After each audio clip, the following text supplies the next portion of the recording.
Bueno, buenas tardes a todos. Mi nombre es Ramiro dos Santos Freire.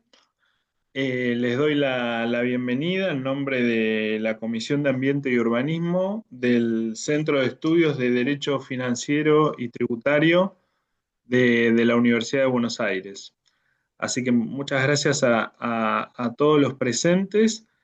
Eh, para nosotros la de hoy es una actividad muy importante. Tenemos, digamos, el honor de contar con la participación del profesor Rastrollo Suárez, catedrático de la Universidad de Salamanca, España, eh, que va a exponer sobre un tema vinculado al derecho urbanístico en Europa y en particular en España, ¿no? Eh, También, bueno, les doy la bienvenida en nombre del profesor Horacio Corti, que es el director de nuestro centro de estudios. Y como ustedes saben, justamente el objetivo que tenemos en el centro de estudios y en las distintas cátedras de la Universidad de Buenos Aires vinculadas al derecho tributario y financiero es justamente promover y fomentar el diálogo interdisciplinario, el diálogo interuniversitario, como es en este caso, eh, digamos, para a su vez promover la investigación y el diálogo entre distintas disciplinas y entre distintas áreas del derecho, ¿no? Y en este caso, la materia urbanística, la materia ambiental, también con las conexiones que sabemos que tienen con el derecho financiero, con el derecho presupuestario, los presupuestos del Estado y las políticas públicas en general. Así que bueno, la idea de hoy es contar con esta exposición del profesor. Eh, Ahora, paso seguido, la profesora, la doctora Karina Larrañaga, va a hacer también una breve presentación y después comenzamos con la exposición. Como ustedes saben, estamos a disposición y ustedes pueden realizar preguntas o contribuciones a través del chat y una vez finalizada la exposición vamos a tener unos minutos para preguntas o comentarios que ustedes quieran hacer. Así que bueno, nuevamente les agradezco y estamos a disposición y paso la palabra a la profesora Karina Larrañaga. Hola, buenas tardes a todos. En primer lugar, ¿por qué un poco ocuparnos de este tema, no?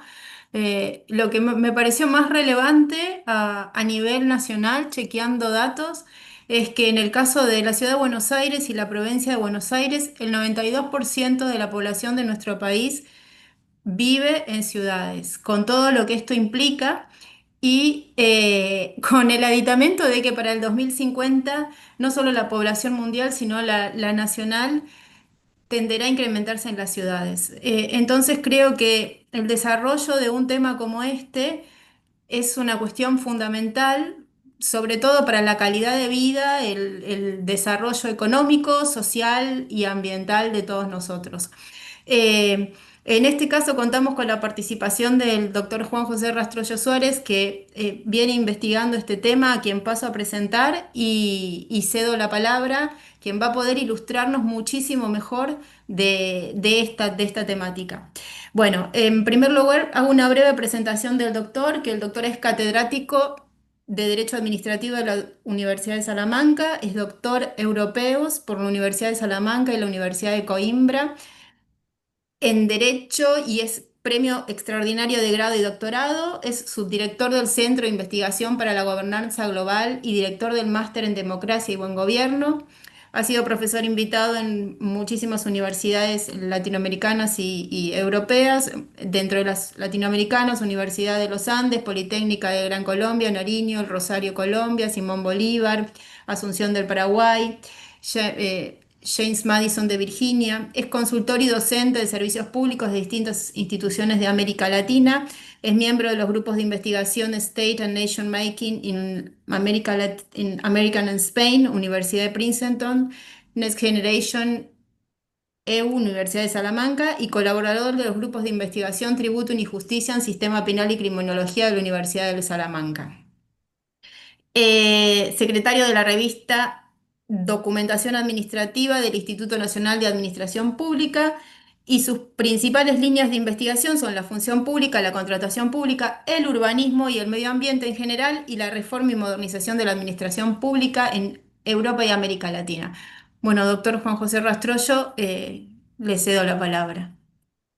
Muy bien, muchas gracias. No sé si se me escucha bien. Sí. Sí, Pues bueno, lo primero que quiero hacer es agradecer a Ramiro dos Santos y a Karina Larrañaga por su gentil invitación en nombre de la Comisión de Medio Ambiente y Urbanismo del Centro de Estudios de Derecho Financiero y Tributarios de la Universidad de Buenos Aires. Es para mí un gran honor estar con todos ustedes esta noche, a esta hora que son las 10 de la noche en España, con un calor bastante importante, aunque afortunadamente, bueno, pues aquí donde estoy yo mismo, yo ahora mismo no lo hace tanto.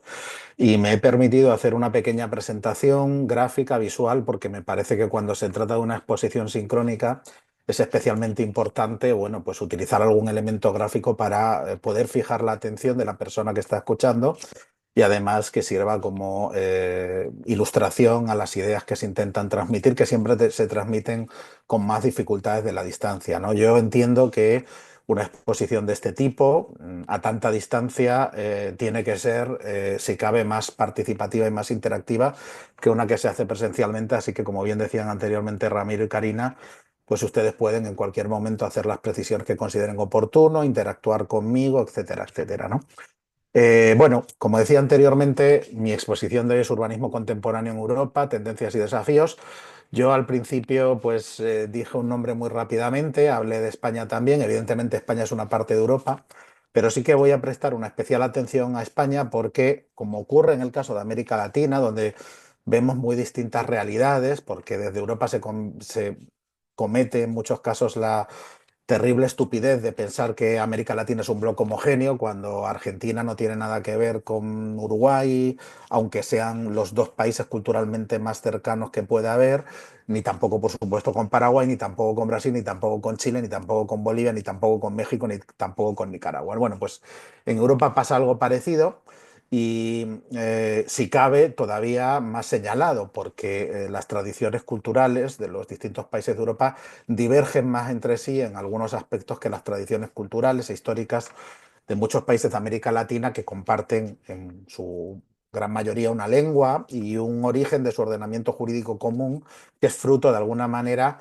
con mayor o menor peso de lo europeo, de lo anglosajón, ¿no? De la fusión, ¿no? Entre entre ambos ámbitos histórico-culturales, ¿no? Eh, en cualquier momento que haya algún problema, que no me escuchen bien o cualquier cosa me pueden decir. Lo primero que quiero hacer es, bueno, pues exponer de lo que voy a hablar hoy. En primer lugar, una pequeña introducción, una pequeña referencia a la historia del urbanismo español como particularidad dentro del urbanismo europeo. Como decía anteriormente, el derecho urbanístico, que es fundamentalmente de lo que voy a hablar, aunque voy a intentar hablar en perspectiva multidisciplinar español, no es similar al derecho urbanístico de ninguno de los otros países de Europa, aunque tenga especiales similitudes quizá con el ordenamiento jurídico urbanístico italiano, pero son similitudes que no son tan intensas como pudiera pensarse en un primer momento y desde luego es un urbanismo muy distinto al que se da en otros países de Europa, aunque con cierta homogeneidad en la medida en que pertenecemos todos a esta confederación que de alguna manera es la Unión Europea. Luego hablaré más concretamente de las tendencias del urbanismo europeo, haciendo especial mención a algunas cuestiones concretas y particulares, como la gobernanza y la participación ciudadana, como una de las grandes bases en virtud de las cuales se está edificando ese urbanismo europeo del siglo XXI. Hablaré particularmente de legislación urbanística porque tengo la suerte y la desgracia al mismo tiempo de ser administrativista. Por cierto, el derecho financiero y tributario es un derecho administrativo especial. Eso no quiere decir que yo sepa mucho precisamente de derecho financiero y tributario, pero que sepan que estamos entre amigos. Hablaremos de distintas experiencias y de los retos a los que se enfrenta el urbanismo europeo en la actualidad, haciendo algunas comparativas con lo que ocurre en algunos ámbitos de América Latina, ¿no? Y concluiremos con análisis y conclusiones. Como yo les decía anteriormente a mis dos anfitriones, pues soy bastante malo midiendo el tiempo, pero bueno, espero más o menos pues abordar todas estas cuestiones a lo largo de, pues eso, 45 minutos, una hora, etcétera, etcétera, ¿no? Bueno, ¿por qué es interesante hablar del urbanismo europeo? Bueno, ya lo adelantaba anteriormente Karina muy bien, En el caso europeo, más del 75% de los europeos viven en áreas urbanas. Evidentemente, el peso de lo rural es especialmente importante en el ámbito de Europa y de la Unión Europea. Se potencia, se protege especialmente lo rural, el modo de vida rural y lo rural como forma de producción de determinados bienes y servicios que tienen una especial protección en la Unión Europea. Ahora mismo, dentro de la agenda política, pues está de una forma especialmente intensa, en el caso de España, el problema de la despoblación, es decir, que todavía hay un porcentaje significativo de personas que no viven estrictamente en áreas urbanas en el caso español y en el caso europeo. Sin embargo, ese porcentaje de personas que viven en áreas urbanas, otra cosa es en qué condiciones viven en esas áreas urbanas, porque desgraciadamente la irregularidad urbana sigue siendo un problema muy importante de América Latina. Ese porcentaje se eleva aproximadamente al 81% en las ciudades de América Latina, ¿no? Y es que la ciudad es centro de innovación y también de desigualdad y de conflicto, ¿no? La desigualdad y el conflicto, en el sentido de que, como decía anteriormente, grandes capas de población, y esto es una lógica propia de la humanidad desde hace siglos, van emigrando del campo a la ciudad en busca de mejores oportunidades, encontrándose desgraciadamente con la irregularidad urbana en muchos casos, y por otra parte, pues los modelos especulativos o, sin hablar de modelos especulativos en torno al urbanismo, las posibilidades de desarrollar la iniciativa privada y la libertad de empresa pues, se articulan fundamentalmente en el entorno urbano, en la ciudad. Y además es también el epicentro de la innovación, ¿no? Porque el hecho de que converjan en un espacio limitado, reducido, condensado, intereses públicos, intereses privados, personas de muy distinta procedencia, que además tienen la intención de prosperar y de mejorar, pues es un escenario idóneo, como decía anteriormente, para la innovación. El urbanismo europeo, del que voy a hablar fundamentalmente en esta exposición, voy a hablar de derecho urbanístico en buena medida, porque soy profesor de derecho administrativo, como decía anteriormente, y al menos desde la perspectiva europea continental, el derecho urbanístico se considera fundamentalmente una parte del derecho administrativo. Pero también voy a hablar del urbanismo de una manera multidisciplinar, porque todos aquellos que nos hemos dedicado en mayor o menor medida a este ámbito sabemos de lo especialmente relevante que es abordar el urbanismo, que hace referencia fundamentalmente al ser humano y su relación con el medio en el que vive desde una perspectiva multidisciplinar, ¿no? No se puede abordar el estudio del urbanismo únicamente desde una perspectiva jurídica, que además es bastante miope, sin tener en cuenta aspectos de carácter económico, psicológico, sociológico, politológico, etcétera, etcétera, ¿no? Y también incluso de distintas ramas del derecho. Anteriormente, muy bien lo decía Ramiro, tiene por supuesto repercusiones importantes en materia tributaria y presupuestaria, pero por supuesto también tiene repercusiones en materia civil, mercantil, medioambiental, etcétera, etcétera, ¿no? Y el urbanismo europeo, más que un modelo, es un campo de experiencias, ¿no? A medida que yo vaya refiriéndome a cómo ha evolucionado y cómo se ha desarrollado el urbanismo europeo, nos daremos cuenta de cómo existen problemas en común y también problemas diferenciados a los de América Latina. Y en ese sentido es importante conocer las experiencias que se dan en distintas regiones del mundo, no como un espejo en el que mirarse necesariamente ni como un libro de soluciones infalibles, sino como una manera de observar posibles respuestas a los retos a los que poco a poco y en virtud de sus distintas circunstancias particulares se van enfrentando las distintas zonas del mundo, en este mundo que no porque muchos intenten pararlo deja de ser un mundo extraordinariamente globalizado, ¿no?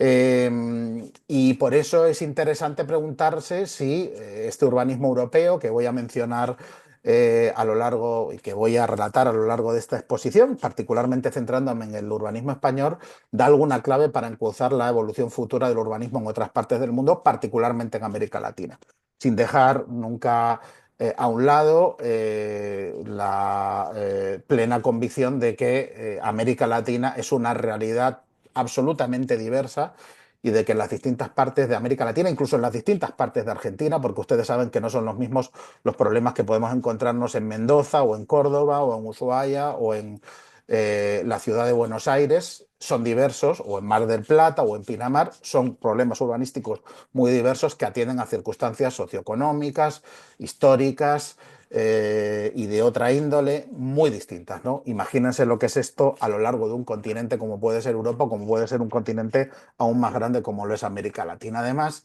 voy a ilustrar esta pequeña charla, esta pequeña conferencia con algunas fotos de algunas ciudades que se consideran fotos de no mucha calidad porque son fotos que están libres de derechos, ciudades que, como decía anteriormente, bueno, pues son vanguardia dentro del urbanismo europeo, se consideran como tal porque en ellas se han puesto en marcha determinadas experiencias que tienen que ver particularmente con la sostenibilidad o con la participación ciudadana, con la utilización de nuevas tecnologías, que las hacen, bueno, pues un modelo a seguir o al menos una experiencia que tiene la consideración de buena práctica y en la que es interesante detenerse, ¿no? Antes hablamos precisamente de la población. Aquí tenemos la distribución en la Unión Europea de la población urbana, periurbana y rural, para que vean cómo todavía sigue habiendo un porcentaje importante de población rural, mayor al que existe en América Latina en el ámbito de la Unión Europea, porque se protege especialmente con precisamente políticas proteccionistas que intentan proteger, como decía anteriormente, pues la agricultura europea, la ganadería europea, el medio rural europeo.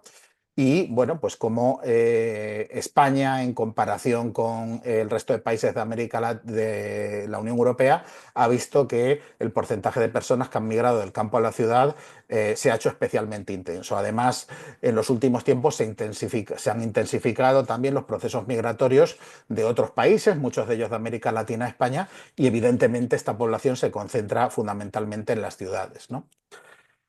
Lo que creo que es interesante analizar, aunque ya lo vimos anteriormente en esa presentación inicial, son las tendencias urbanas en la Unión Europea, siempre partiendo de una base que quiero que tengan perfectamente clara, que es que aunque la Unión Europea es la experiencia de entidad supranacional más evolucionada del mundo, la Unión Europea es una especie de confederación, por decirlo de una manera algo grosera y algo grotesca, en la cual existe un poder ejecutivo, un poder legislativo y un poder judicial, aparte de otros órganos que existirían en cualquier otro país desarrollado, como un tribunal de cuentas, por ejemplo, o un defensor del pueblo, que legisla en relación a determinadas materias sobre las que tiene una competencia propia que ha sido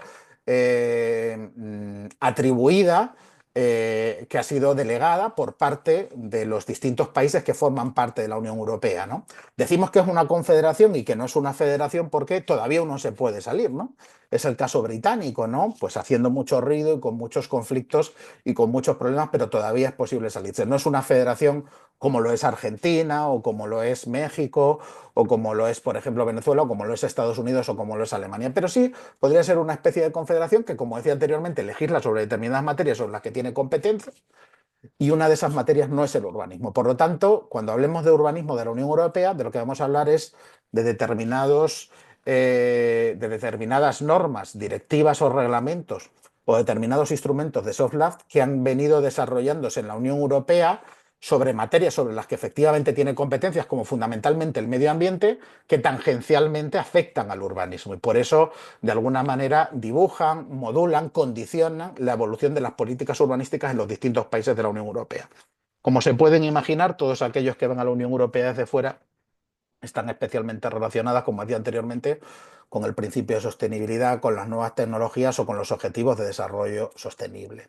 Me parece importante también hablar de la historia y evolución del urbanismo español y hablarles de cómo ha venido siendo condicionado por el urbanismo europeo y cómo ha evolucionado a lo largo del tiempo, por si se ven de alguna manera reflejados en nuestra idiosincrasia y nuestra historia particular, que seguramente que sí. La innovación, el cambio, las semejanzas y las diferencias con América Latina y algunos retos y dilemas presentes y futuros que seguro que también pues tienen paralelismos con los que se dan en determinadas zonas de América Latina y particularmente en Argentina, ¿no? Como decía anteriormente, a hablar de urbanismo únicamente desde la perspectiva del derecho administrativo es extraordinariamente aburrido, aunque yo lo voy a hacer durante alguna parte de mi exposición, porque me consta que la mayor parte de ustedes son juristas, pero para abordar de manera contemporánea en cualquier tipo de exposición el urbanismo hay que tener en cuenta su carácter multidisciplinar y multinivel. España es un país descentralizado, igual que lo es Argentina. España es un país autonómico, Argentina es un país federal.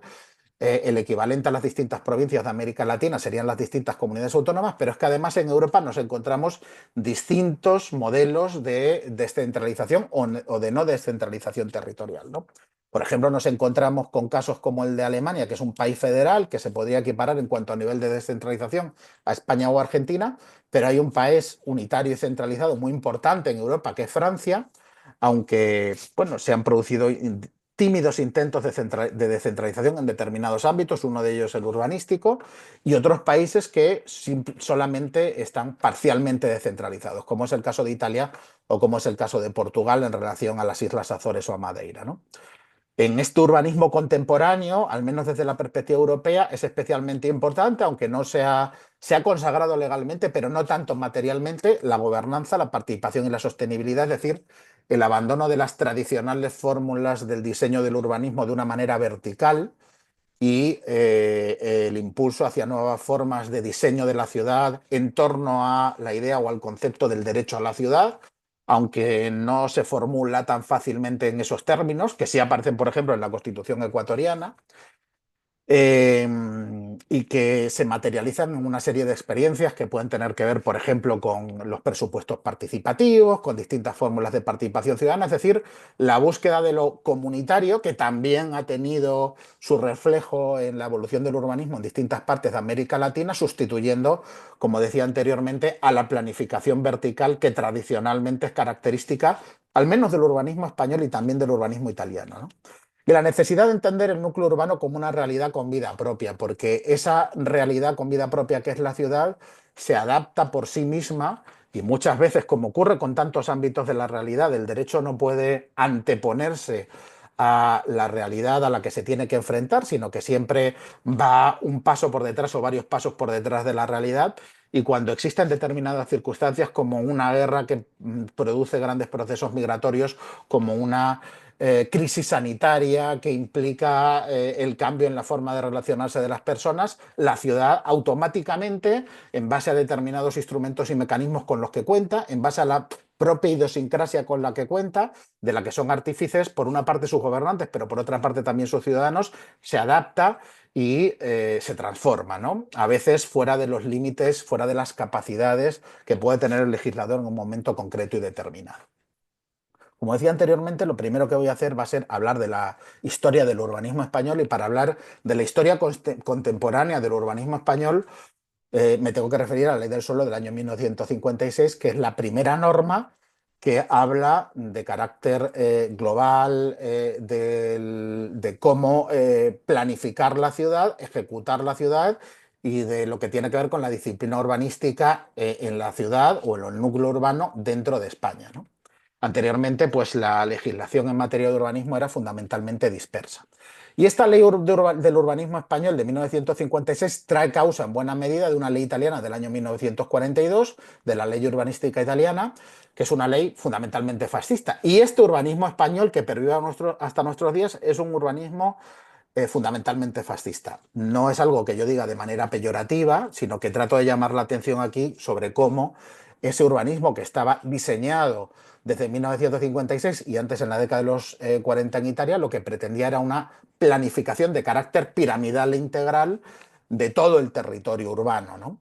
Es decir, que hubiera un plan general que hiciera referencia a todo el territorio español y de él fueran derivando, desarrollándose, evolucionando los distintos planes que hicieran referencia a los distintos ámbitos territoriales más concretos y determinados. Si bien es cierto que bueno, pues, la descentralización que ha tenido lugar tanto en Italia como en España es contemporánea y tiene que ver con la Constitución española en el caso español o la Constitución italiana de los años 50 en el caso italiano y lo que ocurrió en décadas posteriores. Es un modelo del urbanismo español de la década de los 50, jerárquico, planificador y centralizado fundamentalmente, y además se instrumentaliza por parte del régimen. En esta época estábamos envueltos en un régimen totalitario en España y está enfocado a un crecimiento urbano sin derechos. Es especialmente intensa la migración del campo a la ciudad en esta época, porque la posguerra en España fue una época especialmente dura en la que España estaba condenada a un ostracismo internacional bastante importante hasta la década de los 50, finales de la década de los 50, pero la guerra civil terminó a finales de los años 30. Hay que decir que uno de los pocos países del mundo que nos asistió, y yo recuerdo a mi padre, que en paz descanse y que nació en 1930, hablando siempre de forma emocionada de Argentina y de cómo nos mandaban trigo, etcétera, etcétera, porque España era un país apestado a nivel internacional. Y ese urbanismo estaba enfocado fundamentalmente a fomentar una urbanización acelerada y desordenada, fomentando, bueno, pues la construcción de viviendas de mala calidad que dieran cobertura a la gente que migraba masivamente del campo a la ciudad. Los pobres que tenían suerte podían alojarse en esas viviendas de mala calidad, en barrios periféricos. Los pobres que no tenían suerte porque formaban parte de colectivos especialmente excluidos, ni tan siquiera eso, ¿no? Y de lo que formaban parte es de las chabolas, donde residían es en las chabolas, en barrios bueno, pues, hechos por casas de cartón y de madera que ellos mismos se construían, y donde, bueno, pues era impensable que llevaran alguna serie de servicios básicos como los que tienen que ver con el agua, con la luz o con el alcantarillado, ¿de acuerdo? También se dio, pues, la infravivienda, la especulación, entonces, y el Plan General de Ordenación Urbana es el instrumento fundamental a partir del cual se edifica el urbanismo, y esto pervive hasta nuestros tiempos. Lo voy a explicar luego de una forma más detallada. Evidentemente, la Constitución de 1978, que es la que todavía tenemos en nuestro país, pues, tuvo impacto en distintos ámbitos de la regulación y en distintos ámbitos de la realidad. Uno de ellos fue el urbanismo, ¿no? Reconoce el derecho a una vivienda digna y adecuada y el derecho al medio ambiente. Hay que decir que esta Constitución nuestra de 1978 reconoce derechos de 3 categorías con 3 niveles distintos de protección. Y por el momento histórico, social y cultural en el cual se aprobó esa Constitución de 1978, estos 2 derechos, que son especialmente importantes en el ámbito del urbanismo, como la vivienda digna o el medio ambiente, son principios rectores de la política social y económica. Es decir, no están exactamente garantizados por el Estado, sino que tienen que inspirar el desarrollo de la legislación. Sí que tiene un nivel mayor de protección el derecho a la propiedad, pero se introduce, se hace referencia expresa en el texto constitucional a la función social de la propiedad. ¿Y cuál es la función social de la propiedad? El Plan General de Ordenación Urbana. Porque en esta época, y esto ya trae a causa de la ley del 56 que les mencionaba anteriormente, se refuerza el principio de función social del urbanismo y el suelo no genera automáticamente derechos edificatorios. ¿Qué quiere decir eso? Que yo puedo ser propietario de un inmueble, puedo ser propietario de un terreno, pero todas las potestades o todas las acciones derivadas de ese derecho están adormecidas, están adormiladas y solo se despiertan en la medida en que el Plan General de Ordenación Urbana lo permita. Es decir, que yo tenga un terreno no me da derecho ni a construir con las alturas que yo quiera, ni a construir en el material que a mí me dé la gana.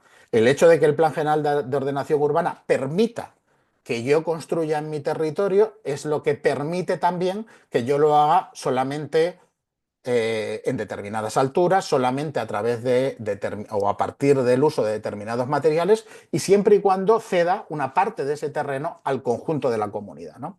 Es lo que directamente la Constitución española menciona como la necesidad de revertir una parte de las plusvalías generadas por la acción urbanística pública en el conjunto de la comunidad, en el conjunto de los ciudadanos. Y además es en este momento de la Constitución de 1978 cuando aparecen las distintas comunidades autónomas que, como les decía antes, serían el equivalente a sus provincias. Y esas comunidades autónomas, que se supone que son las que sobre el terreno conocen más las circunstancias concretas de su territorio, en base al principio de subsidiariedad, son las que se hacen con las competencias exclusivas en materia de ordenación del territorio y urbanismo. Y bueno, es cierto que la realidad de la Comunidad Autónoma de Madrid, que funciona algo así como un distrito federal o como lo que sería la Ciudad Autónoma de Buenos Aires en Argentina, pues es una realidad muy distinta a la realidad, por ejemplo, de Andalucía o la realidad de Cataluña. Andalucía tiene un gran porcentaje de la población, es una comunidad autónoma que tiene salida al mar. Cataluña también tiene salida al mar, es una zona industrial. Hay zonas extraordinariamente amplias que están muy condicionadas por la actividad agraria, agrícola y ganadera, como es el caso de Castilla y León, etcétera, etcétera. Es decir, que la importancia del medio ambiente, del patrimonio, de la actividad económica que se lleva a cabo es muy distinta en las distintas comunidades, y en ese sentido podía tener cierta lógica ese reconocimiento de la competencia autónoma exclusiva de las comunidades autónomas, ¿de acuerdo? Y poco a poco, bueno, pues determinados aspectos de la ciudad democrática se van plasmando en la regulación que se hace del urbanismo en esas comunidades autónomas. Aquí tenemos una serie de imágenes, a la izquierda el Plan Cerdá de Cataluña, que les recordará siquiera de alguna manera bueno, al plano de la ciudad de Buenos Aires, ¿no? Ese urbanismo planificado hasta la enésima potencia, en el cual se establecen determinadas arterias que hacen especialmente fácil la circulación y atravesar el núcleo urbano. En medio tienen las chabolas de Tarragona, aunque se vean con muy baja calidad, pero son un ejemplo perfecto de cómo se hacían esas casas de madera y de cartón en la periferia de las ciudades durante mucho tiempo en España, hasta que eso se abole definitivamente, y no es así hasta la década de los 90-2000, o al menos en gran medida. Y otro ejemplo interesante es Bilbao después de la regeneración urbana. Bilbao era una ciudad industrial muy contaminada que vivió un proceso de renovación urbana muy intenso hace 3 décadas aproximadamente, en torno a la construcción del Museo Guggenheim y de regeneración urbana de la ciudad, que ahora es una ciudad excelente pues, para visitarla turísticamente y para pasear, ¿no? Bueno, lo que ha ocurrido también desde la perspectiva jurídica en el urbanismo español es que ese derecho a una vivienda digna, que yo les mencionaba anteriormente, que es un principio rector de la política social, que es un principio rector dentro de la Constitución española, se ha visto revalorizado porque realmente la sociedad lo ha revalorizado, igual que el derecho al medio ambiente, ¿de acuerdo? Que tenían un nivel de protección mucho más limitado en la década de los 70 cuando se aprueba esta Constitución, ¿no? Y se ha visto revalorizado a través de la legislación en torno al derecho a la vivienda, por ejemplo, prohibiendo expresamente que se lleven a cabo desahucios en determinadas épocas del año, como los meses de invierno, vinculándose a determinados derechos fundamentales y a otros derechos en general que están presentes en la Constitución española. El libre desarrollo de la personalidad, la integridad física y mental, la salud, la participación en asuntos públicos, el medio ambiente, el derecho a la intimidad, la libertad de residencia, la educación, la igualdad formal y material. Todos sabemos que el urbanismo condiciona extraordinariamente nuestra vida. Nuestros derechos políticos dependen de que estemos válidamente censados en un lugar que habitemos legalmente. Nuestros derechos sociales, es decir, el cálculo que se haga de las necesidades sanitarias o educativas de una determinada zona, dependen de las personas que estén legalmente habitando ese lugar. No digo que sean propietarios necesariamente, pero al menos que sean inquilinos en un régimen legal de reconocimiento. Nuestra vida depende de los centros educativos que haya en el lugar donde vivamos, si no tenemos posibilidades económicas de desplazarnos a otro lugar a estudiar, por ejemplo, ¿no? También nuestra salud depende de lo contaminada o no que esté la zona en la que vivamos, de las zonas verdes que existan, ¿no? Es decir, poco a poco se va tomando conciencia, o se ha ido tomando conciencia de todas estas circunstancias, y este derecho se ha ido progresivamente revalorizando. La historia más reciente del derecho urbanístico español pues está condicionada por una serie de leyes, algunas aprobadas por el Partido Socialista, otras por el Partido Popular, que es un partido democristiano, liberal. En 1992 la ley del Partido Socialista, muy intervencionista y recurrida por las comunidades autónomas que han estado reivindicando su autonomía. Esto de tener competencias propias se ha considerado también un rasgo de democracia. Y la ley 6/1998 pues hizo el suelo urbanizable por defecto y estaba muy relacionado con la liberalización del suelo, ¿no? E implicó un auge del liberalismo expansivo que ya habíamos venido viviendo en nuestro país, sobre todo desde la década de los 60, en la que España se abre al turismo internacional y se produce esa masificación de las viviendas residenciales y turísticas en el levante español, en las zonas de costa, ¿no? Los años 2000 son los años de la burbuja inmobiliaria, de la especulación, de la corrupción urbanística por antonomasia, que ya se venía dando desde mucho tiempo antes, y lamentablemente de la identificación de la corrupción con el progreso y con la autonomía local. ¿A qué me refiero con esto? Aparte de las comunidades autónomas que legislan en materia de urbanismo, imagínense que esto es así en Argentina y es una competencia de las distintas provincias, las entidades locales son las auténticas protagonistas del proceso urbanizador, ¿no? Y lamentablemente durante mucho tiempo en este país se ha identificado por parte de los ciudadanos de determinadas entidades locales a la corrupción con el progreso económico, ¿no? Porque, bueno, pues se construía, se daba trabajo a las personas que vivían en un determinado lugar, se creaban redes clientelares y a la gente no le importaba demasiado ni tenía demasiada conciencia cívica sobre lo perniciosa que es la corrupción, en el sentido de que en última instancia empobrece al conjunto de la sociedad, da lugar a que algunos se enriquezcan a costa de los demás, tiene graves perjuicios para el erario público y para el medio ambiente. Entonces, bueno, lamentablemente esa ha sido una realidad del urbanismo en España, ¿no? La Ley del Suelo 2007-2008, actualmente texto refundido del año 2015, bueno, pues intenta reforzar el interés general y la separación conceptual entre la propiedad y las facultades urbanísticas. Si bien les confieso que la evolución del urbanismo en mi país ha hecho que las comunidades autónomas tengan tanto peso específico a la hora de legislar en la materia que realmente lo que se pretende hacer a nivel central desde una perspectiva o desde la otra, en un signo o en otro, pues cada vez carece de más importancia, ¿de acuerdo? Eso sí, se impulsó desde el gobierno central, sobre todo desde el año 2013, el concepto de rehabilitación urbana y para evitar pues que se siguiera construyendo a lo loco, por decirlo de alguna manera, sin que se ocuparan las distintas viviendas, por lo que se apostó y lo que se promovió muy decididamente fue precisamente regenerar y rehabilitar aquellas partes de la ciudad que habían venido degradándose con el paso del tiempo. Aquí tenemos un ejemplo de lo que decía anteriormente, bueno, de cómo determinadas zonas de la costa española pues se han venido masificando en cuanto a la construcción. Esto empezó en la década de los 60, pero por etapas ha ido continuando a lo largo del tiempo y está detrás en buena medida, igual que también la masificación urbana que se viene produciendo de un tiempo a esta parte, no solamente en las zonas costeras y las más turísticas, sino también en la periferia de las grandes ciudades, pues ha dado lugar a está directamente relacionada con fenómenos como los que tienen que ver con el estallido de la crisis inmobiliaria, de la burbuja inmobiliaria en torno al año 2008 en nuestro país, que fue especialmente grave.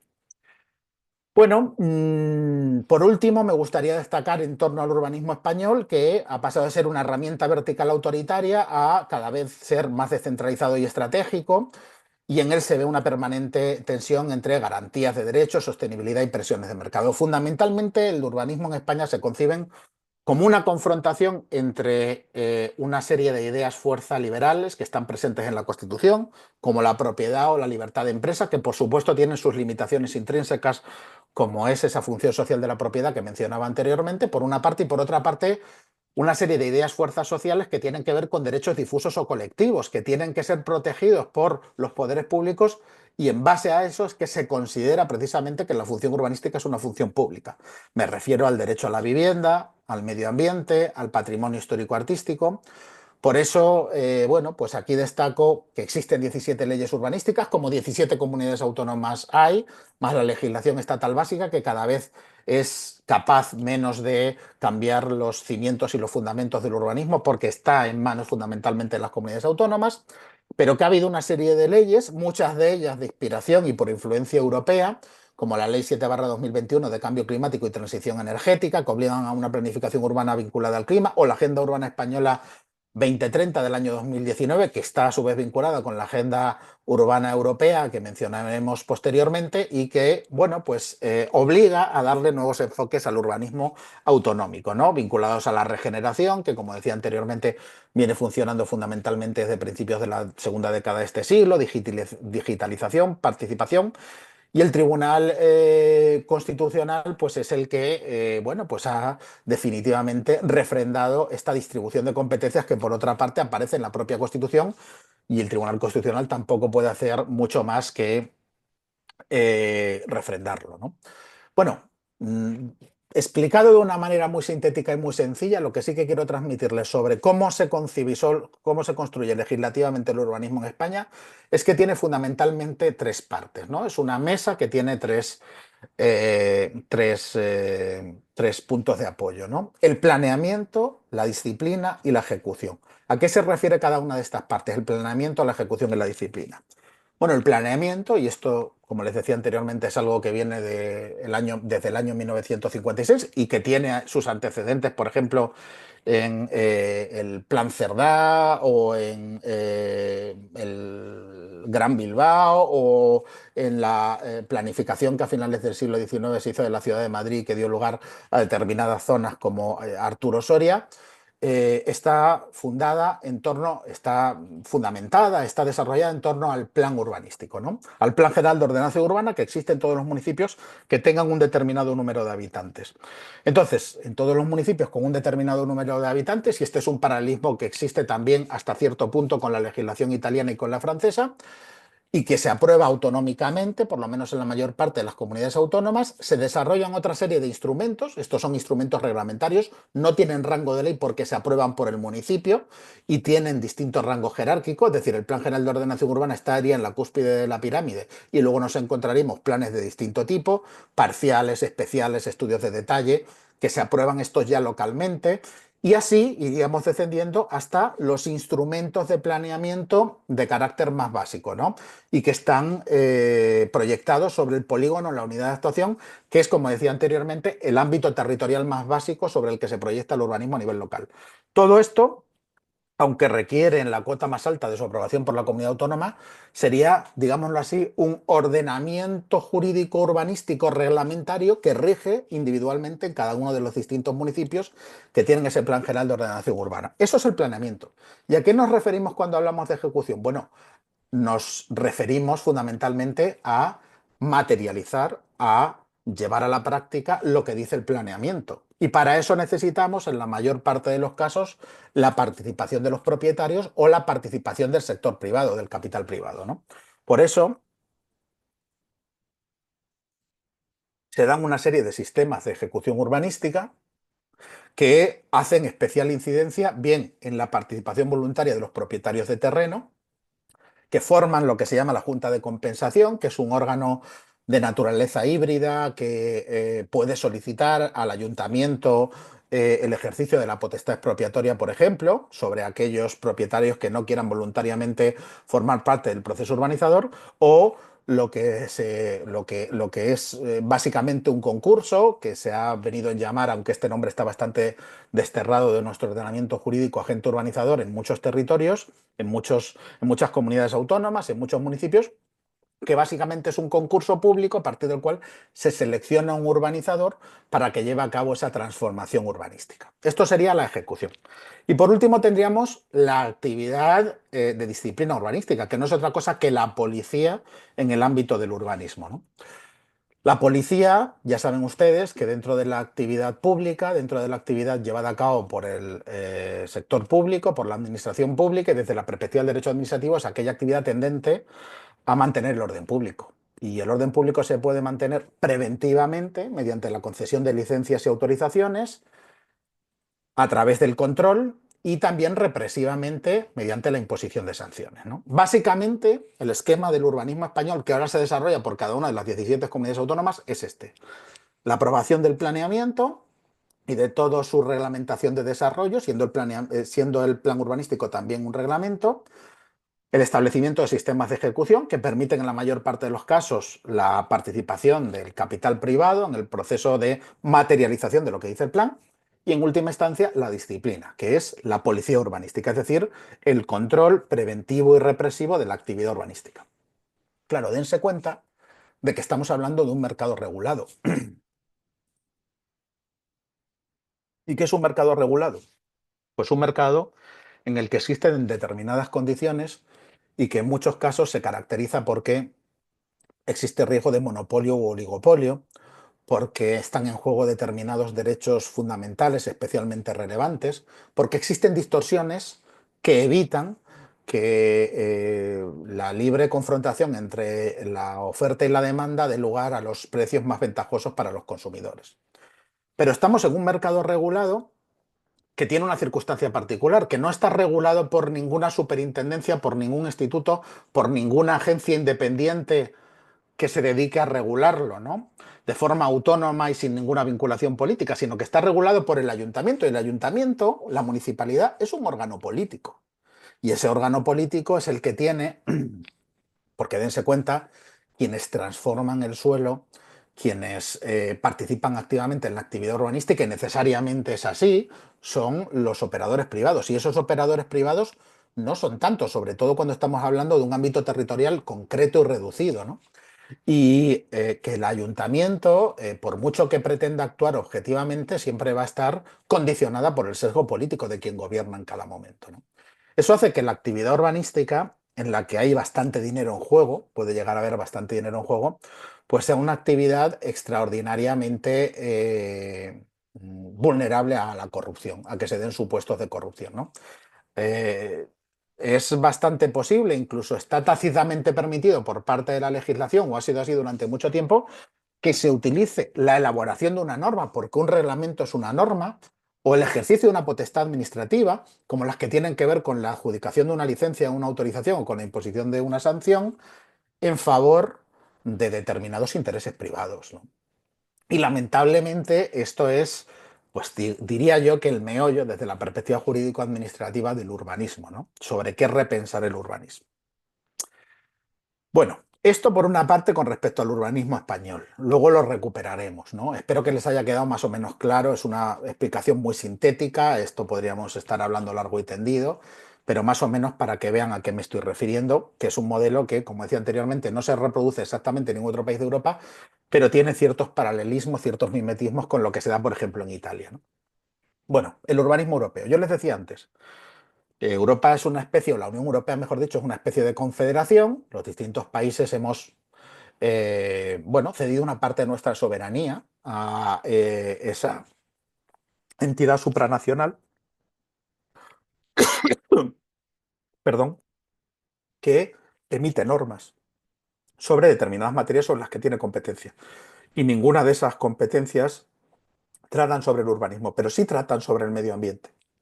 Entonces, por una parte tenemos normas de carácter medioambiental, directivas y reglamentos, y por otra parte tenemos instrumentos de soft law que inciden en la cuestión urbanística como no puede ser de otra manera.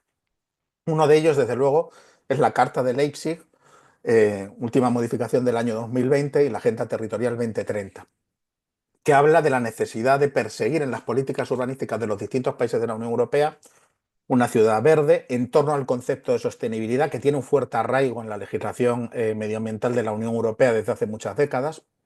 Una ciudad justa, porque los problemas en torno a la migración que se dan en muchas ciudades, en muchos países de la Unión Europea, pues son palpables de un tiempo a esta parte, fundamentalmente por parte de comunidades, digamos que alejadas culturalmente de las que se dan en determinadas zonas de la Unión Europea, y se han generado pues también evidentemente pues hay una polarización política importante en Europa, como la que se da también en Argentina, como la que se da también en distintas partes de América, y nos encontramos por una parte con una mala integración de determinados colectivos y a veces con una distancia cultural, y no me refiero a mejor ni peor cultura, sino a distintas culturas entre distintas comunidades, con algunas políticas multiculturales que no se siguen utilizando y que se consideran bastante denostadas, y también con una polarización extraordinaria, ¿no? En el sentido de quienes no quieren hacer absolutamente nada por integrar, pero sí que quieren que determinadas personas paguen sus pensiones en el futuro,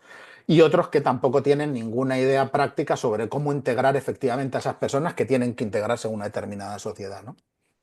Y una ciudad productiva, en el servicio de no dejar atrás en el sentido de no dejar atrás la productividad y la competitividad del continente en un entorno global cada vez más competitivo, ¿no?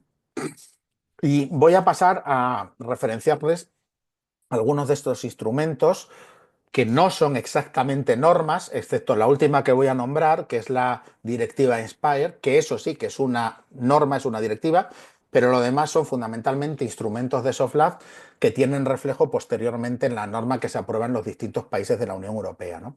La Agenda Urbana Europea, presente desde el año 2016, bueno, pues es un compendio sobre la política urbana europea que condiciona de alguna manera las normas que se aprueban en los distintos países de la Unión Europea, y que pretende mejorar la calidad de vida en las ciudades a través de la cooperación multinivel, es decir, integrando por eso les decía anteriormente, es muy importante que tengamos en cuenta que se ha pasado de un urbanismo vertical a un urbanismo horizontal cooperativo, no solamente a la Unión Europea y los estados de la ciudad, sino también al conjunto de los stakeholders, ¿no? Cada vez es más consciente desde el ámbito de la Unión Europea que pese al extraordinario peso ponderado que ha tenido el sector público a lo largo del tiempo, es importante implicar activamente al sector privado en el diseño de la ciudad, ¿no? No simplemente en que pongan el dinero e intenten maximizar su beneficio, sino que también se impliquen activamente en cómo un diseño adecuado de la ciudad, por ejemplo, puede revertir en sus propios intereses al mismo tiempo que repercute activamente en los intereses de los ciudadanos, ¿no? Es algo así como lo que tiene que ver con el paisaje urbano, por ejemplo, un tema apasionante, muy interesante, que surge sobre todo a partir de la implicación de distintos colectivos, también empresariales, en el diseño de la ciudad en torno a la consagración de ese bien como un bien a proteger, el del paisaje urbano, ¿no? Bueno, se intenta integrar el enfoque urbano en las políticas europeas, cohesión, medio ambiente, empleo. Algunos temas clave que se tocan en esa agenda urbana y que luego se materializan en distintas normas, la vivienda asequible, un auténtico problema en la actualidad, luego volveremos a él, la movilidad urbana, es decir, cómo facilitar que las personas sigan habitando en las ciudades y no se produzcan procesos de gentrificación tan salvajes que expulsen de las ciudades a sus habitantes tradicionales, la transición energética, bueno, pues la lucha contra la pobreza, el uso del suelo y para ello, pues se crean o se impulsa la creación de partenariados temáticos. Esto de los partenariados temáticos, como decía anteriormente, es la creación de coaligaciones entre el sector público y el sector privado en torno a un interés que beneficia a todos, como puede ser preservar el paisaje urbano de una determinada ciudad, que puede ser beneficioso para las personas que habitan esa ciudad y que puede suponer un freno hasta cierto punto para los intereses privados en el sentido de que, por ejemplo, las viviendas turísticas se limitan, pero al mismo tiempo se conserva la consideración de una ciudad como patrimonio de la humanidad y su idiosincrasia particular y eso repercute en el beneficio económico que se puede obtener también por los empresarios privados de otra manera, ¿no? Medidas de soft law y co-creación de soluciones. Otro elemento importante, el Pacto Verde Europeo, que es un marco estratégico para conseguir la neutralidad climática en el año 2050, que también tiene una importante relevancia urbana y que promueve la eficiencia energética de edificios, el urbanismo de proximidad y la rehabilitación urbana. Esto está especialmente en boga de un tiempo a esta parte y especialmente desde la crisis sanitaria vinculada al COVID, ¿no? La reivindicación de las supermanzanas, de los superbloques, de la habitabilidad de cercanía en el entorno de los cascos urbanos tradicionales en Europa. Dense cuenta de la importancia y de la relevancia que tiene el patrimonio histórico en la mayor parte de las ciudades de Europa o en buena parte de las ciudades de Europa.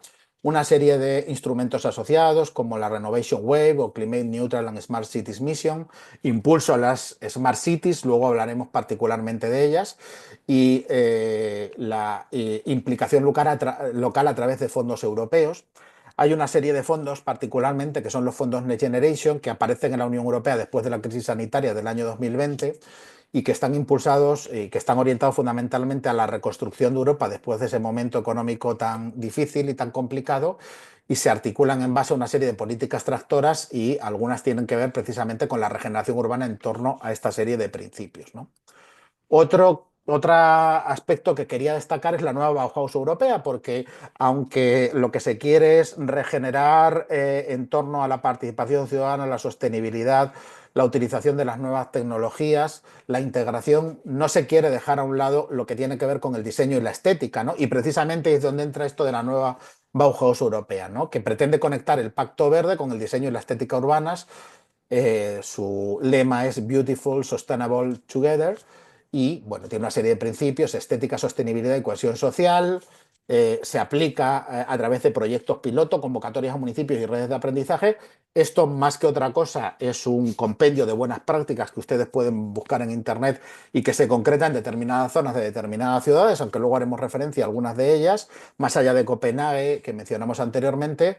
y que, como decía anteriormente, se materializan aspectos como la regeneración de determinados espacios públicos, de viviendas colaborativas, un diseño urbano inclusivo, es decir, el principio de igualdad entre mujeres y hombres, por supuesto, la accesibilidad universal por parte de todos los ciudadanos con independencia de sus impedimentos físicos, la ciudad adaptada a las circunstancias de las personas mayores, porque el envejecimiento de la población es un problema real en Europa en la actualidad, son elementos que se tienen especialmente en cuenta para estos diseños, ¿no? Y luego la directiva Inspire, que como decía anteriormente es la única norma de todas estas que les estoy mencionando, porque los otros son fundamentalmente instrumentos de SOFLAF, que esa es una base jurídica para una infraestructura europea de datos espaciales al servicio de las políticas públicas ambientales y territoriales, y que, bueno, que lo que pretende es garantizar la interoperabilidad y el acceso libre a la información geográfica, porque no solamente es importante el urbanismo, sino también la ordenación del territorio, es decir, una perspectiva regional y multicultural y multidisciplinar de lo que se está haciendo para poder hacer planeamientos y diseños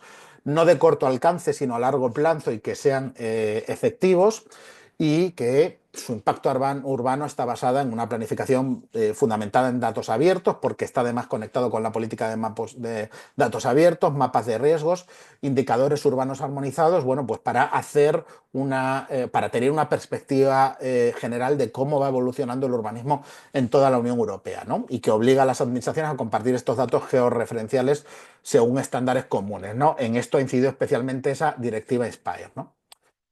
Bueno, más tendencias del urbanismo europeo. Sin lugar a dudas, sostenibilidad es un término que aparece en la legislación urbanística española fundamentalmente a partir de la relevancia que ha tenido en la legislación medioambiental en la Unión Europea, ¿no? Y el derecho al medio ambiente pues es algo especialmente importante dentro de las políticas de la Unión Europea desde hace mucho tiempo, no quizá por lo que ustedes se piensan, ¿no? Porque es innegable que la protección del medio ambiente ha alcanzado una relevancia extraordinaria en las últimas décadas, y el mismo concepto desde la perspectiva jurídico-administrativa ha cambiado, ¿no? No es lo mismo medio ambiente ahora de lo que era hace unas décadas, ¿no? La contaminación acústica, la contaminación lumínica, el derecho al paisaje urbano como un elemento constitutivo del medio ambiente son modificaciones, innovaciones, evoluciones del concepto tradicional de derecho medioambiental, que además hace referencia a un derecho difuso colectivo, ¿no? Que requiere una participación proactiva por parte de los poderes públicos, ¿no?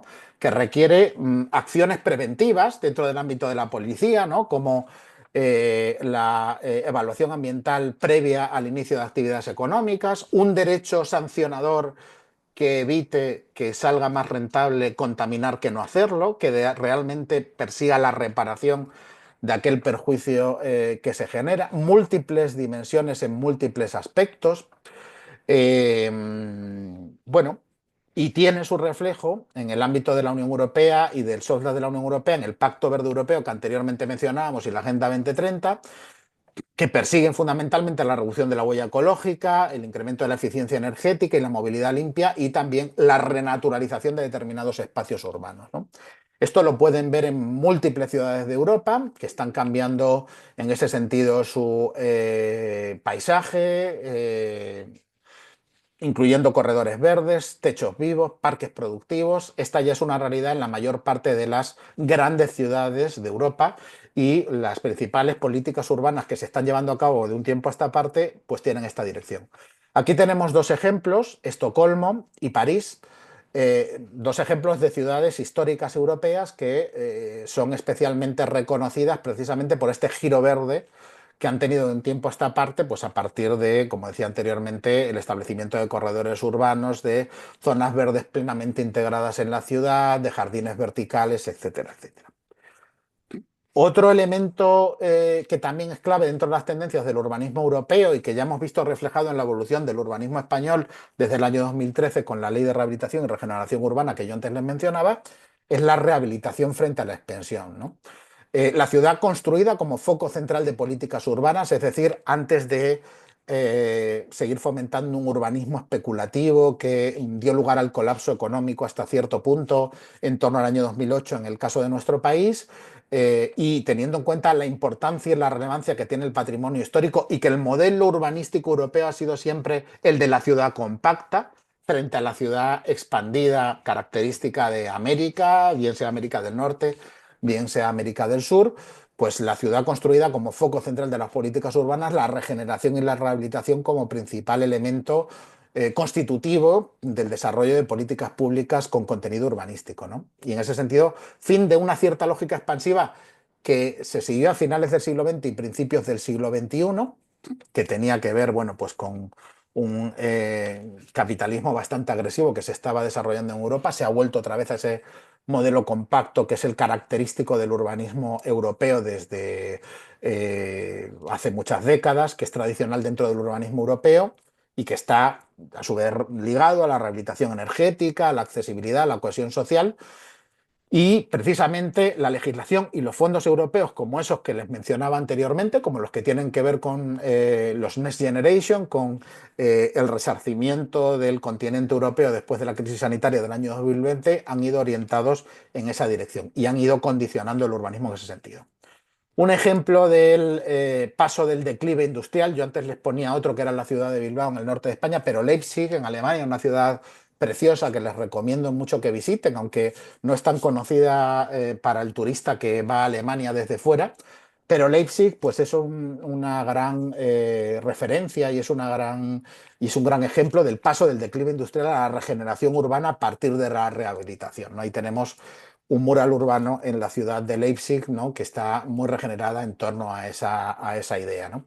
También la digitalización y las smart cities, ¿no? Ni qué decir tiene que las nuevas tecnologías han cambiado absolutamente nuestra vida, han acelerado extraordinariamente el proceso de globalización que es totalmente imparable desde hace muchas décadas y no creo que nadie con un simple deseo lo pueda parar ahora. Y también ha tenido una incidencia importante en el urbanismo, ¿no? Y puede ser extraordinariamente útil en el ámbito urbanístico, igual que puede ser en otros muchos ámbitos extraordinariamente útil siempre que se use adecuadamente, ¿no? Eh, ha tenido especial incidencia el uso intensivo de datos para planificar y gestionar el entorno. Anteriormente, precisamente, hablábamos a partir de la directiva Inspire de cómo se ha creado esa base jurídica para una infraestructura europea de datos espaciales que, evidentemente, con la utilización de las nuevas tecnologías se ha acelerado extraordinariamente, igual que la creación de sensores, plataformas abiertas, APP ciudadanas que fomentan la participación. Pero claro, corremos el riesgo de la tecnoutopía, que no implica ningún tipo de inclusión. ¿Qué queremos decir con esto? Bueno, que lamentablemente se está observando que este proceso de aparición, desarrollo de las nuevas tecnologías en tantos ámbitos de nuestra vida, que también tiene una plena incidencia en el urbanismo y que podemos pensar que nos puede llevar a tener una idea más fidedigna de la realidad urbanística de las ciudades, a fomentar la participación ciudadana, etcétera, etcétera.